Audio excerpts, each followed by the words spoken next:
जी, नवाबज़ादा जमाल रईसानी साहब, ये बताइएगा कि इस वक्त जो बजट है जिसकी मंजूरी हो चुकी है, आपने इसे कैसे देखा है और आप इस बजट को छोटे सूबों के हक़ में किस तरीके से दिफा कर सकते हैं, डिफेंड कर सकते हैं? क्योंकि जिस सूबे से आपका ताल्लुक़ है यानी बलूचिस्तान, उसके तरक्याती मंसूबों के लिए जो मुख्तस किए गए फ़ंड्स हैं, उसकी ज़रूरियात क्या समझते हैं कि इस बजट में पूरी की जा रही हैं? और ये बजट बलूचिस्तान के लिए कैसा है?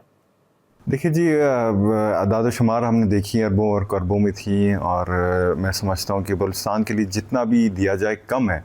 इसकी वजूहात ये हैं कि बलूचिस्तान नीड्स एन एक्स्ट्रा जो स्पेशल अटेंशन भी चाहिए हमें, दरकार डेवलपमेंट फ़ंड भी हमें चाहिए।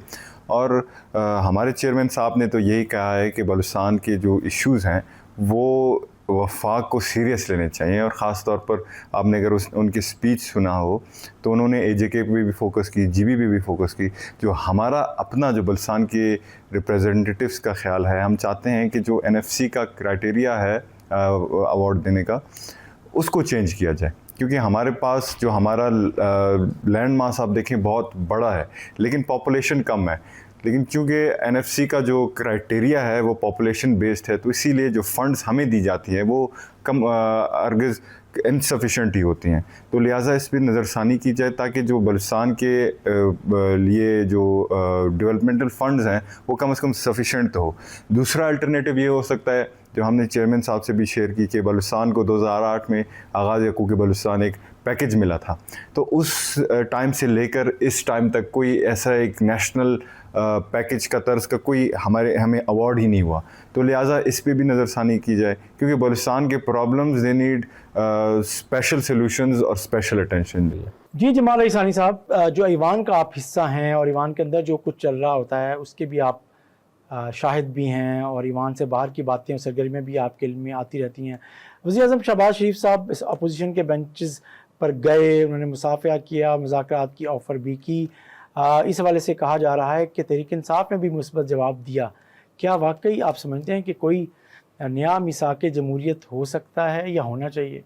देखिए जी, सियासी लोग सियासत और जो बातचीत का सियासत है वो ही करते हैं, लेकिन अनफॉर्चुनेटली मैं समझता हूँ कि इस ऐवान में और बहुत सारे हमारे सूबे ऐवान भी ऐसे ही हैं, उसमें कुछ चंद ऐसे लोग बैठे हैं जिनका सियासत से कोई ताल्लुक़ नहीं रहा है, तो इसीलिए वो सियासी गुफ्तशनीद को कभी तरजीह नहीं देंगे।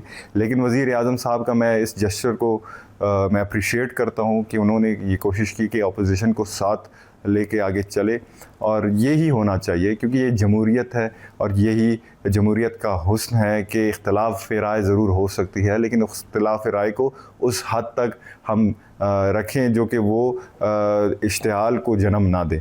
मैं समझता हूँ कि ये बेहतर है और मैं समझता हूँ कि पीटीआई को भी इसके ऊपर सोचना चाहिए और ख़ास तौर पर जो उनके नौजवान आए हैं इस ऐवान में, उनको सोचना चाहिए कि ये उनकी या किसी उनकी एक लीडरशिप की बात नहीं है, ये पूरी कौम और पाकिस्तान की मुस्तकबिल का एक इशू है। तो उसी मैच्योरिटी के साथ हमें इसे सॉल्व करना होगा।